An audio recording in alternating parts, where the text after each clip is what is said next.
Hello, my friend, I'm Nicole. If you are returning, thank you so much for liking, sharing, and subscribing to the channel. If you are new, welcome. If you find this video helpful, don't forget to show some love by dropping a like, hitting subscribe, and turn on notifications so you never miss an upload.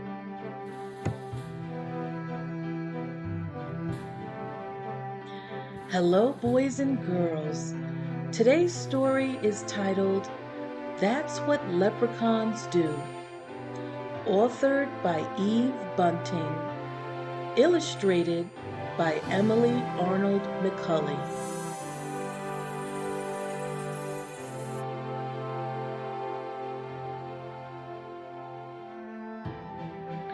The three leprechauns sat under the chestnut tree. Ari looked up at the cloud-filled sky. "It's coming," he said, "and there's work to be done." Boo and Call put on their red shoes and their caps and strapped their packs to their backs. "We're ready," Boo said. "but why is it always us that has to put the pot of gold at the end of the rainbow?" "Especially since not a single soul ever finds it," Cole added. Ari looked from one of them to the other. "Don't be asking," he said. "It's leprechaun duty, so it is. And fellows, remember, it's coming, so there'll be no time for mischief along the way."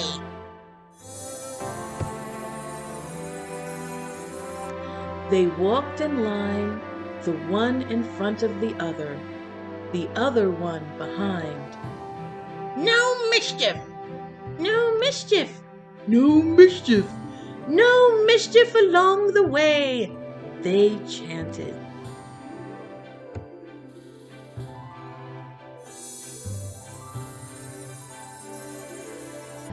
But when they got to Bawley Bunyan Farm, they saw Mrs. Bawley Bunyan's cow, Pansy, standing in the field. Ari whipped out the little bottle of red paint he kept in his backpack for leprechaun business. He ran across to Pansy. "Stand still, my lovely," he told her, and he painted her hooves scarlet red.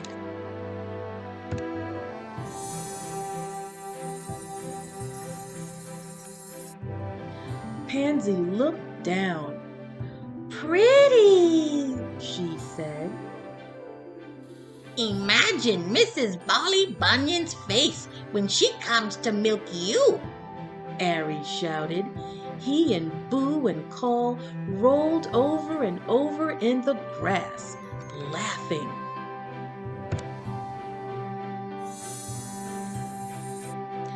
She'll think I've been to a dance. Pansy did a couple of small hop and steps to demonstrate. The leprechauns clapped and whistled. "We'd be delighted to join you in a waltz or two," Ari exclaimed. "but we're in a desperate hurry." "I thought there was to be no mischief along the way," Boo reminded him.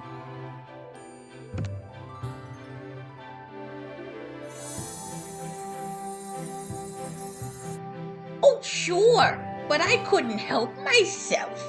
Mischief's what leprechauns do," Ari said. "along with our more important duties."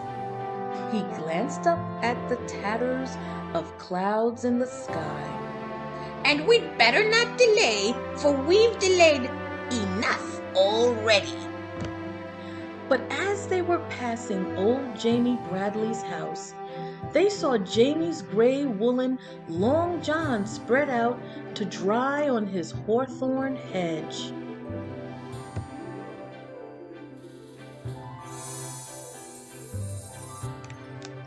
The leprechauns looked at each other and grinned.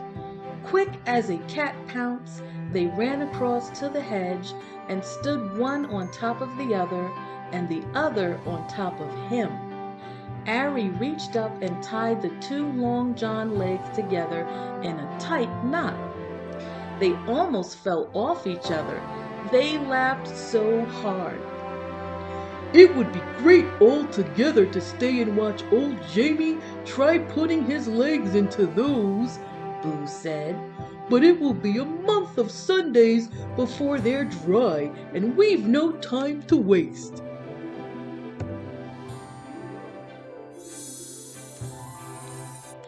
They took a few minutes to somersault across Liam McGabe's garden. There was a yellow tennis ball in the middle of the road, and they rolled it along with them as they went. Miss Maud Murphy's hen, Britty, clucked at them from behind her gate. Pretty, Ari said. would you be doing us a favor? Could we trundle this ball up to your nest, and could you sit on it for us? I'll be great joke on Miss Maud Murphy when she comes out to gather your eggs.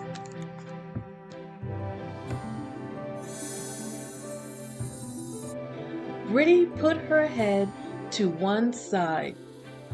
It's not going to be easy sitting on that, but the three of you were so good to me, scaring that fox away from my hen house last night. I'll do it. Cole stretched up and patted her wing. Thank you, Britty. They squeezed themselves through the gate and tumbled the ball with them. Then they heaved it up into Britty's nest. She gave a trial sit on it. I'll be sore underneath myself for a week, she grumbled. But the thought of Miss Maud Murphy's face when she sees I've laid a yellow ball will be worth it. Won't that beat all? Cole gasped. The three of you can't help making mischief, can you? Britty asked. That's what leprechauns do, Ari told her, along with our more important duties. He stopped. Is that the spitting of wet I feel?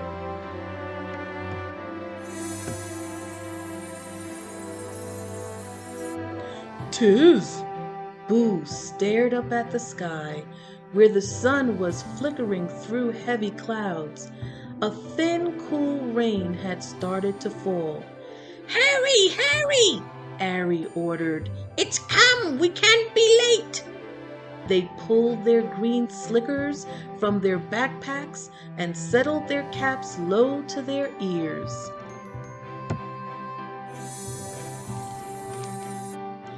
Anybody seeing them racing along the road would have taken them for 3 green leaves. But they were leprechauns, and they had work to do. Get them out, boys, get them ready, Ari said. They took their little spades from their backpacks. Then they stopped for a minute to look up at the rainbow.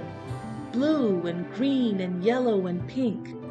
That was arched across half the sky.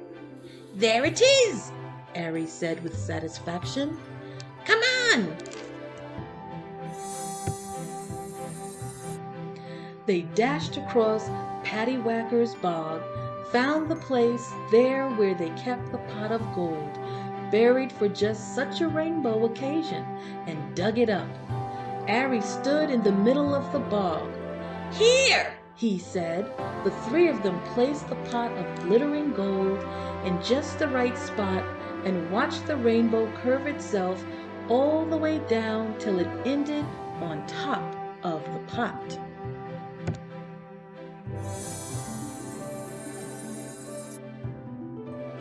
The leprechauns settled themselves to wait.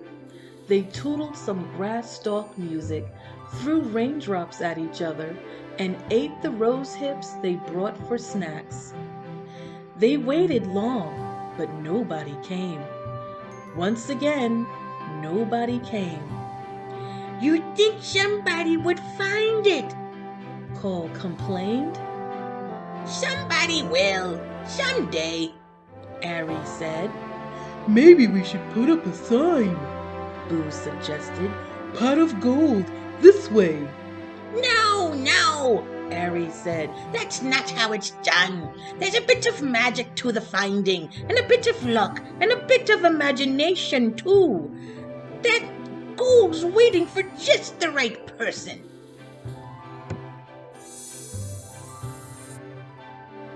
The rain had stopped, the sun went behind a cloud, the rainbow shortened itself, then disappeared. No use waiting any longer. Cole took off his cap and wrung the wet out of it. If we hurry, we could be in time to see Miss Maud Murphy discover Britty's big yellow egg, he said.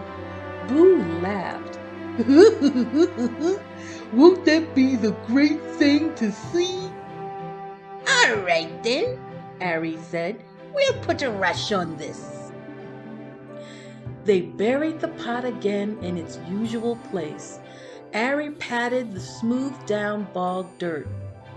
Don't worry, Pot, he whispered. We'll be back to get you on the next rainbow day.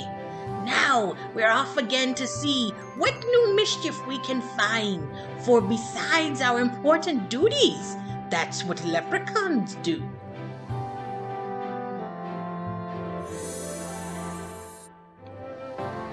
About leprechauns. According to legend, the leprechaun is a tiny elf found only in Ireland. Most leprechauns are shoemakers to the fairies, who pay them gold for their work. The leprechauns, or little people, store their gold in pots and often bury one at the end of a rainbow. Since leprechauns love more than anything to play tricks, this may just be another one. The gold at the end of the rainbow has not been discovered yet, but if you find a leprechaun and pick him up, he must tell you where the gold is hidden. That is leprechaun law. So look for leprechauns in Ireland, near clear springs of water, or close to large rock formations, or at the end of a rainbow. Listen for the sound of tiny hammers tapping or elfin pipes piping as small voices sing a fairy song. And maybe, just maybe, you will find the leprechaun's pot of gold.